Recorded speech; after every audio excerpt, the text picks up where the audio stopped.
Halo pemirsa Unhas TV, senang sekali saya Andrea Ririn Karina dapat kembali menjumpai Anda dalam Unhas Daily.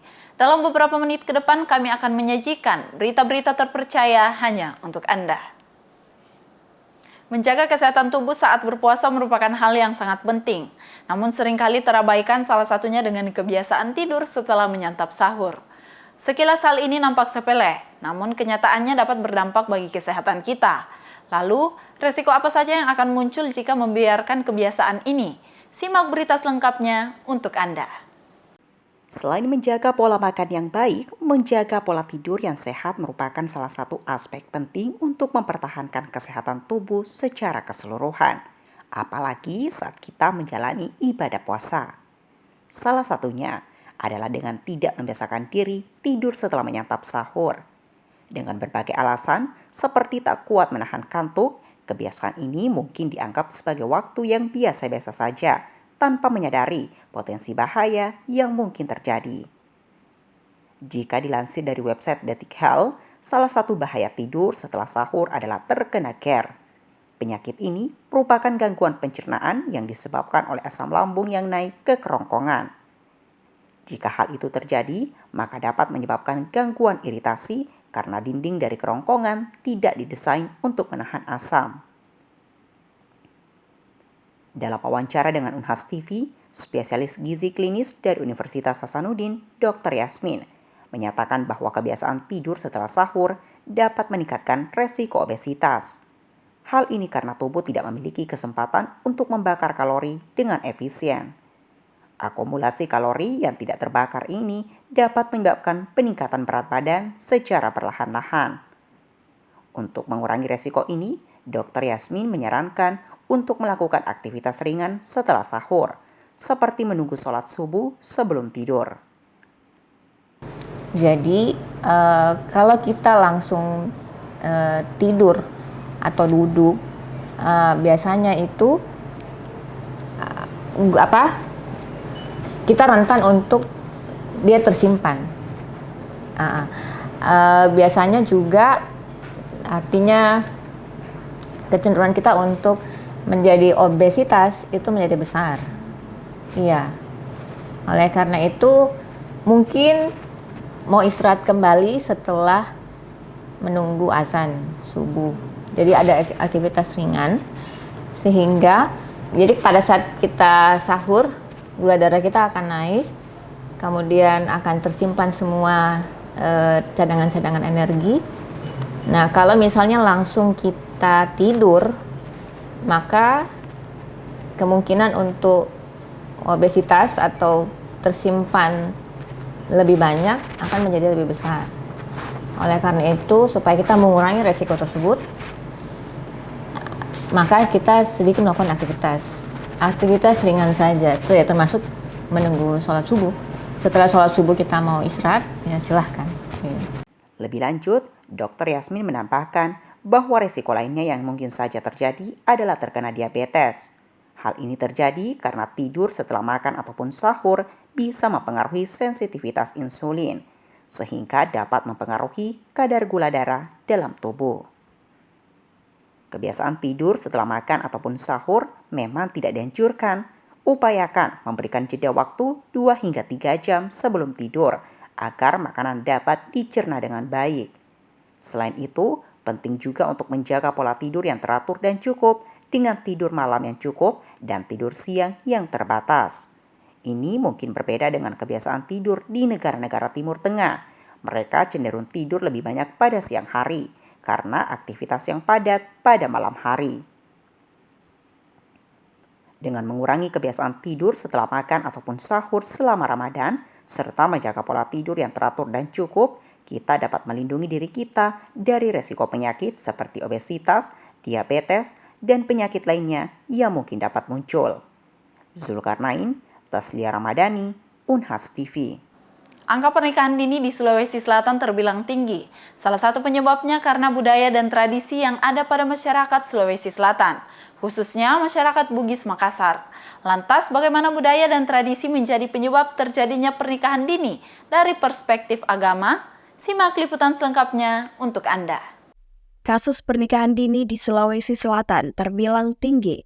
sebanyak 2.572 anak di Sulawesi Selatan dilaporkan melakukan pernikahan dini. Hal ini mengundang pertanyaan dan perhatian publik. Pernikahan dini merupakan masalah yang kompleks. Salah satu atau dua-duanya, baik laki-laki maupun perempuan, yang usianya belum mencapai 19 tahun melakukan pernikahan. Berdasarkan Undang-Undang Nomor 16 Tahun 2019 tentang perubahan atas Undang-Undang Nomor 1 Tahun 1974 tentang perkawinan. Namun sayangnya terpampang nyata angka yang begitu tinggi pernikahan dini di Sulawesi Selatan. Terdapat beberapa faktor penyebab seperti budaya, sosial, ekonomi, dan agama. Jadi kita faktor agama dulu.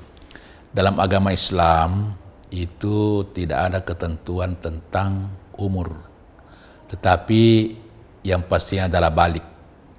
Jadi umur balik itu menurut Islam, yaitu laki-laki itu apabila sudah mimpi basah. Bagi perempuan itu kalau dia sudah mens, itu sudah masuk balik. Tetapi itu umur fisik, umur biologis. Tapi ada juga namanya umur psikologis. Kadang-kadang fisiknya juga cepat itu, bayangkan itu anak-anak perempuan sekarang cepat mens, umur 14 itu cepat mens. Tapi kadang-kadang itu belum sampai umur psikisnya. Nah, sehingga memang dari segi biologis itu mampu, tapi dari segi psikis itu belum mampu untuk melakukan pernikahan dini. Itu agama ya, dari segi agama. Jadi Islam itu mengizinkan apabila sudah balik.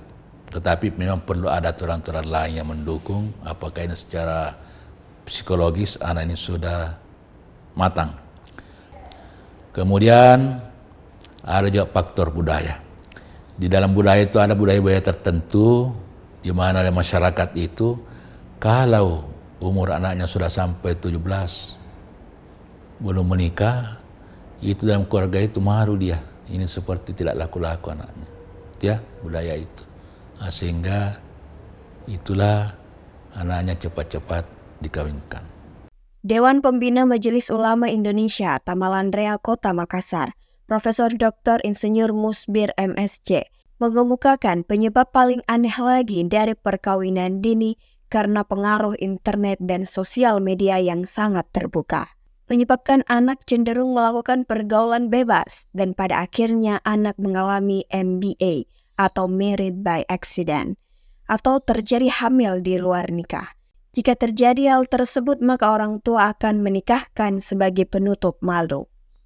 Ada juga sekarang ini bagus itu pendidikan pesantrennya salah satunya. Itu pesantren mulai ibtidaiyah, kemudian sanawiyah dan aliyah. Itu SD, SMP, SMA. Tamat di situ sampai itu. Nah, pada saat itu di pesantren itu kan dipisah laki-laki dan perempuan. Dari interaksi. Kemudian ada juga pesantren tidak boleh bebas menggunakan HP. Sehingga anak itu tidak bisa mengakses internet begitu bebas. Sehingga pergaulan bebas itu bisa dicegah. Kejadian pernikahan usia dini di Indonesia dan Sulawesi Selatan itu masih terus terjadi. Kita berusaha untuk menekan ini dengan pendekatan agama, yaitu tugas-tugas para mubalik untuk memberikan pencerahan kepada para orang tua dan kepada para remaja bagaimana kira-kira status dari pernikahan dini. Juga tim kesehatan untuk memberikan pengarahan kepada orang tua dan anak-anak bahwa itu sangat mengganggu kesehatan, baik kesehatan reproduksi, kesehatan ibu, kesehatan anak yang mengalami pernikahan dini. Upaya preventif harus terus digaungkan agar dapat menekan angka pernikahan dini di Sulawesi Selatan, apalagi karena budaya dan tradisi. Peran orang tua dalam memberikan pengarahan kepada anak juga akan sangat berpengaruh agar anak dapat menjaga diri sebaik mungkin. Aminah Rahma Ahmad, Muhammad Syaiful, Unhas TV. Bahasa Inggris menjadi bahasa kunci dalam komunikasi global. Saat ini banyak orang yang mencari tempat kursus bahasa Inggris yang efektif dalam meningkatkan kemampuan bahasa Inggris. Fulbright menjadi salah satu tempat kursus bahasa Inggris terbaik yang menghadirkan metode pembelajaran yang menyenangkan. Berikut informasi selengkapnya untuk Anda. Fulbright Institute adalah kursus bahasa Inggris dan telah membimbing banyak siswa untuk TOEFL dan IELTS sejak tahun 2013. Fulbright telah mencetak banyak alumni yang telah banyak diterima di kampus-kampus favorit, baik di dalam dan di luar negeri, dan juga mencetak alumni yang telah banyak diterima bekerja di perusahaan swasta, BUMN, dan CPNS. Fulbright memiliki tenaga pendidik yang handal dan profesional. 85% tenaga pengajar Fulbright adalah lulusan magister, baik di dalam dan di luar negeri. Fulbright juga telah bekerja sama langsung dengan Indonesian International Education Foundation. Fulbright menghadirkan metode belajar yang menyenangkan dengan suasana kelas yang nyaman untuk mendukung proses belajar mengajar yang baik. Zara Sabita Suceng, Nuri Nurhayati, Unhas TV. Babak final, tepatnya tanggal 17 Maret 2024. Lomba Unhas TV Mencari Dai merupakan momen menegangkan serta penuh haru. Dari 72 peserta dai se-Indonesia yang telah mendaftar, terpilih top 20 yang telah berhasil memberikan penampilan terbaik mereka secara langsung dan secara daring, yang akan dipilih menjadi top 5 besar dan bertanding kembali untuk meraih juara 1, 2, dan 3 lomba Unhas TV Mencari Dai. Peserta top 20 Unhas TV Mencari Dai yang telah memberikan penampilan terbaik mereka secara langsung maupun daring di hadapan Dewan Juri.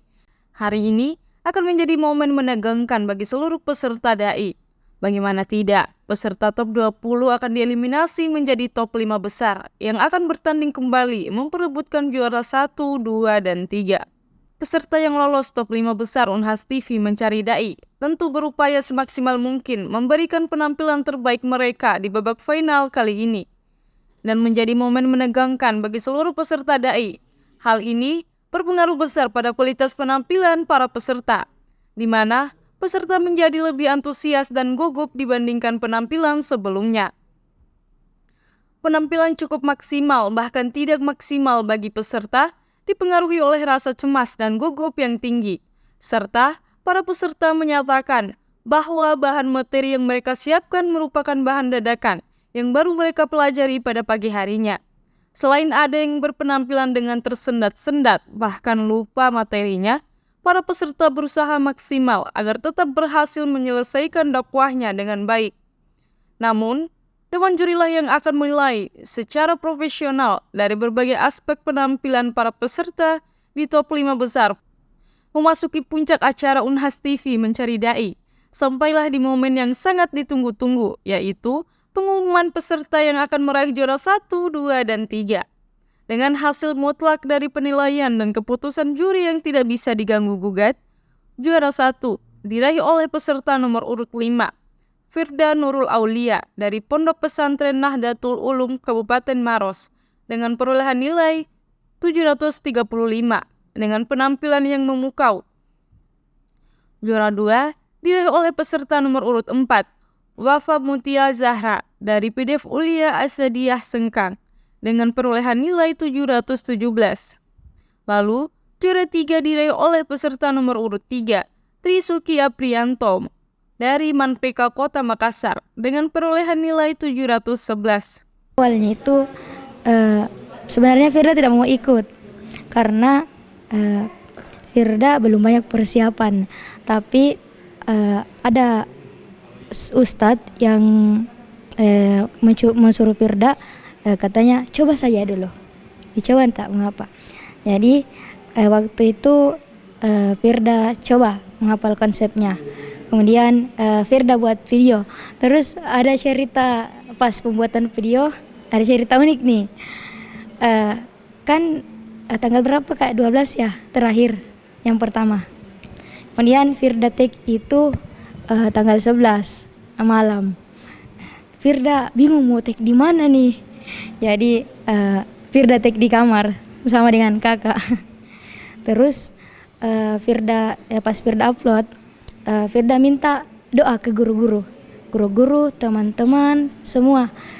Alhamdulillah Firda kaget, sebanyak ini penonton Firda begitu. Padahal sebenarnya bukan dari like-nya ya Kak, yang di tapi alhamdulillah penontonnya itu 7.000-an Kak.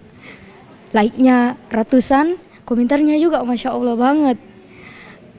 Saya ingin mengucapkan terima kasih banyak kepada semua teman-teman, orang tua, para guru-guru yang selalu mensupport Firda dan mendoakan Firda hingga sampai di titik ini. Awalnya itu saya ingin ikut Zoom. Awal pas malam itu pusing juga, orang tua carikan mobil untuk bisa pulang, bisa ke Makassar. Tapi saya bilang mending ikut Zoom daripada jauh-jauh lagi, takutnya tidak masuk 5 besar atau 3 besar, takutnya buat kecewa. Tapi pas sudah sholat subuh saya betul-betul berdoa, ya Allah, yang intinya saya sholat terus minta petunjuknya Allah. Terus saya telepon mamaku, Mak saya mau pulang ke Makassar, langsung saja ke Unhas untuk ikut lomba. Jadi alhamdulillah ada teman saya yang punya kenalan mobil dari Sengkang ke Makassar. Alhamdulillah langsung berangkat jam 7 pagi, langsung ke Unhas, tiba saat sholat duhur dulu, minta doa lagi sama Allah, lalu langsung tampil. Jadi saya ingin mengucapkan banyak terima kasih kepada diri saya sendiri telah bertahan sejauh ini, bertahan untuk di sini, tidak menyerah, karena ada pepatah mengatakan jangan menyerah sebelum mencoba. Jadi saya mencoba terus untuk bisa menampilkan yang terbaik. Jangan lupa bertawakal kepada Allah Subhanahu wa taala. Dan saya juga ingin mengucapkan salah satu teman saya yang memberikan teksnya, naskahnya untuk saya pakai ceramah di sini, karena dia juga adalah salah satu penceramah. Dan saya juga ingin mengucapkan kepada guru tak yang ada di Sengkang telah memberikan semangat, doa, dan seluruhnya juga kepada keluarga, om, tante yang di rumah. Terima kasih atas dukungannya. Alhamdulillah, pas pembuatan video di awal, saya sangat berusaha dan bahkan saya ke Unhas untuk take videonya.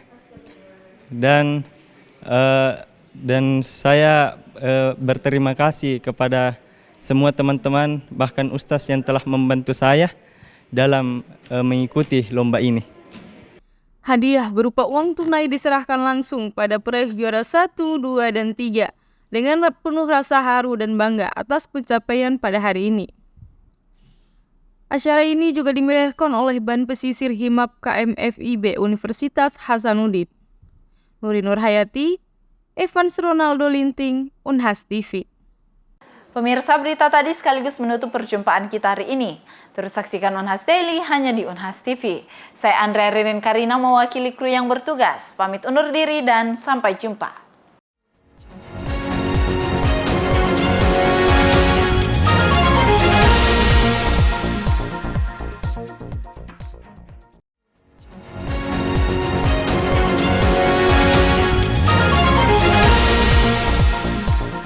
Assalamualaikum warahmatullahi wabarakatuh. Saya Jamaluddin Jompa, Rektor Universitas Hasanuddin. Saya Muhammad Ruslin, Wakil Rektor Bidang Akademik dan Kemahasiswaan Universitas Hasanuddin. Saya Profesor Subhan, Wakil Rektor Bidang Perencanaan, Pengembangan, dan Keuangan. Saya Farida Patiting, Wakil Rektor Bidang Sumber Daya Manusia, Alumni dan Sistem Informasi Universitas Hasanuddin. Saya Profesor Dr. Engineering Insinyur Adi Maulana STM Phil, Wakil Rektor Bidang Kemitraan, Inovasi, Kewirausahaan, dan Bisnis Universitas Hasanuddin. Saya Profesor Sumbangan Baja, Sekretaris Universitas Hasanuddin. Mengucapkan selamat menunaikan ibadah puasa. Semoga puasa kita dapat berjalan dengan lancar dalam menjalankan ibadah di bulan Ramadan yang penuh berkah ini. Diberkahi oleh Allah Subhanahu wa taala. Wassalamualaikum warahmatullahi wabarakatuh.